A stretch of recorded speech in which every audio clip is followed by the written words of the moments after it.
Olá, tudo bom? Nesse vídeo do Project Gear, eu vou comentar e resolver a questão 97 do caderno amarelo do segundo dia do Enem de 2019.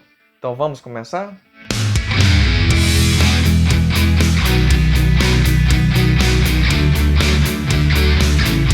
Na primeira parte do enunciado, temos: numa feira de ciências, um estudante utilizará o disco de Maxwell, ioiô, para demonstrar o princípio da conservação da energia. A apresentação consistirá em duas etapas. Etapa 1.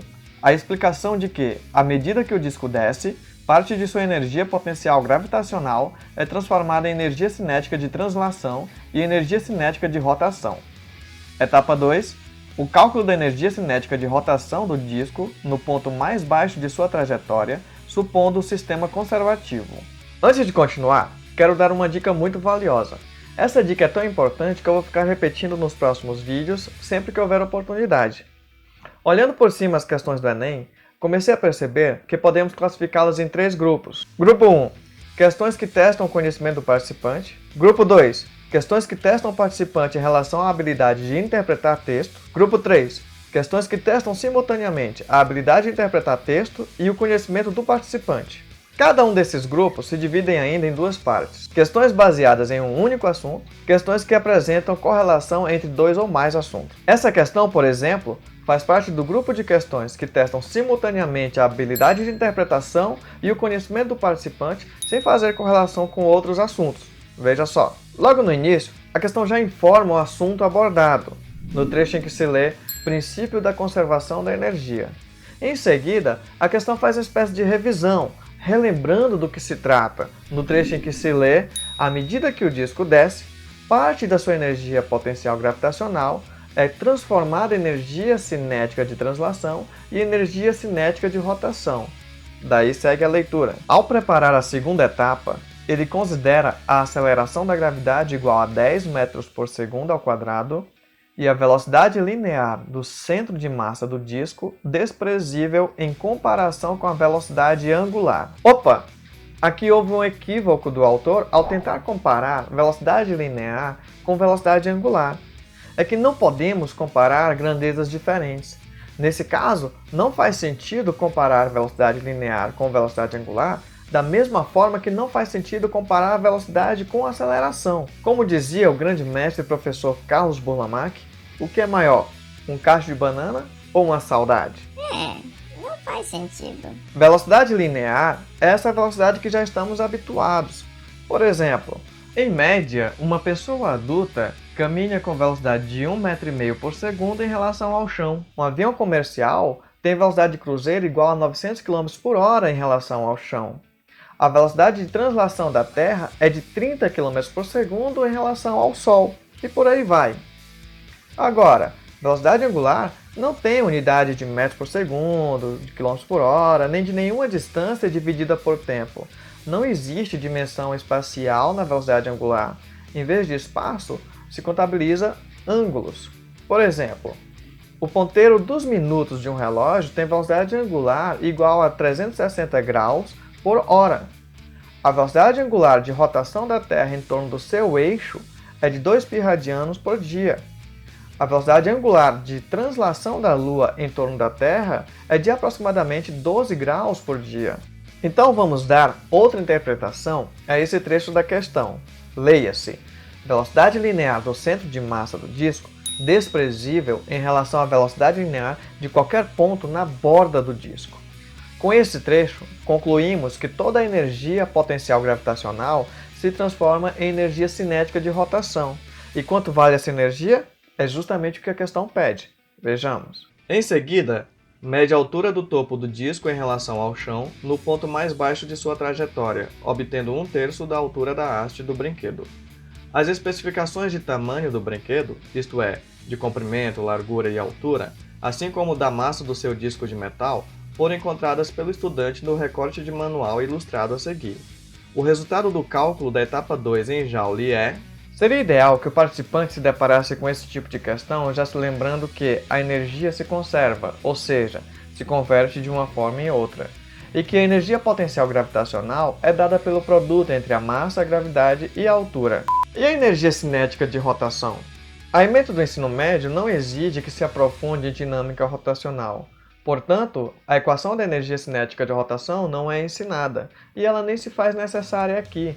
Por isso é importante ficar atento à leitura e interpretação do enunciado da questão. É comum se esquecer de alguns conceitos no dia da prova, e por sorte, algumas questões são escritas com o intuito de relembrar. Como acabei de falar, essa questão faz parte do grupo de questões que avaliam simultaneamente a habilidade de interpretação e o conhecimento do participante, sem fazer correlação com outros assuntos. Então, se você não se lembrar que a energia se conserva, ou seja, se converte de uma forma em outra, basta interpretar o trecho. À medida que o disco desce, parte de sua energia potencial gravitacional é transformada em energia cinética de translação e energia cinética de rotação. Aí você conclui que basta utilizar a fórmula da energia potencial gravitacional e substituir os valores fornecidos na questão. É esse conhecimento que a questão está avaliando no participante. Utilizando as unidades do SI, temos que a massa do disco é 30 vezes 10 a menos 3 kg, a aceleração da gravidade é 10 metros por segundo ao quadrado e a altura é 410 vezes 10 a menos 3 metros. Portanto, a energia potencial gravitacional do disco no topo do suporte é de 1,23 vezes 10 a menos 1 Joule.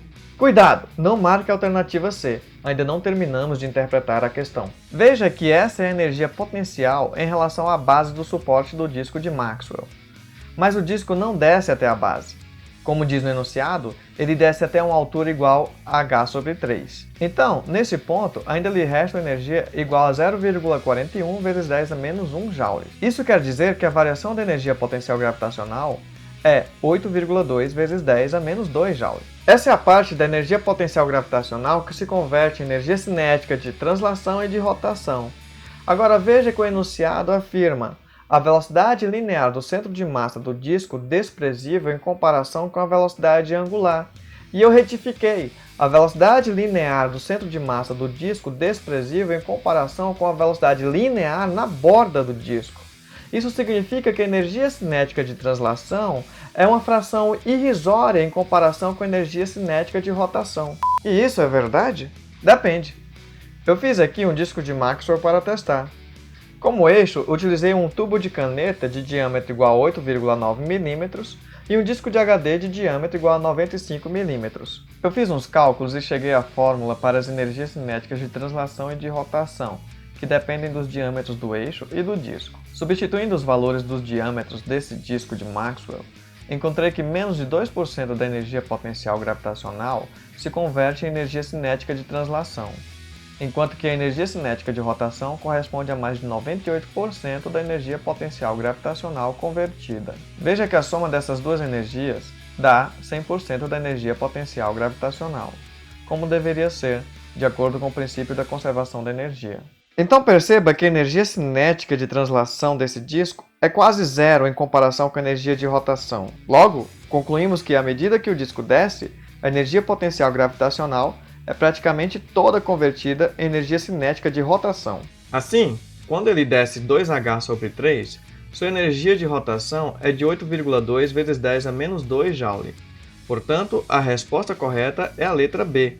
Essa foi a questão 97 do Caderno Amarelo do segundo dia da prova do Enem de 2019. Se você gostou desse vídeo, ajude curtindo e compartilhando. Você também pode se inscrever nesse canal e ativar o sininho para receber notificações de novos vídeos. Se ficou alguma dúvida, deixe um comentário. Obrigado por ter assistido até aqui. A gente se vê no próximo vídeo.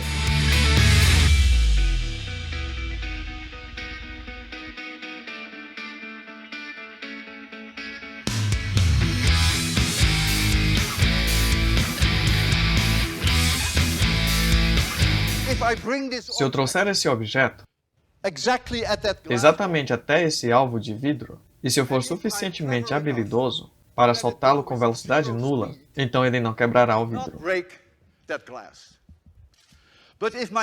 Mas se minhas mãos tremerem um pouco, e se eu lhe der um empurrãozinho, então é claro que ele voltará e poderá querer ir mais alto do que isso, o que significa que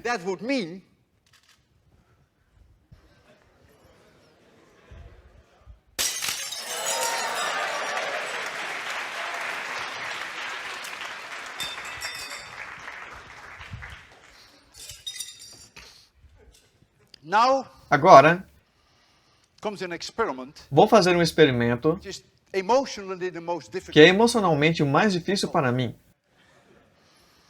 I'm going to put porque my vou pôr life minha on the vida em line risco to show you para mostrá-los que eu realmente acredito na conservação da energia. and you will see E vocês verão como eu vou fazer isso. I'm going to take the place of the glass Vou me colocar no lugar do vidro and I'm going to hold e vou segurar this object esse objeto at my chin no meu queixo. and I cannot move E não posso me it. mover nem um pouco mais para trás, então não há trapaça aqui. I'm going to release it right from my chin here. Eu vou abandonar exatamente a partir do meu queixo. You realize Perceba como vocês acabaram de ver that the slightest push que um mínimo empurrãozinho faria essa ser minha última palestra. and E no nenhum sign autógrafo again. depois.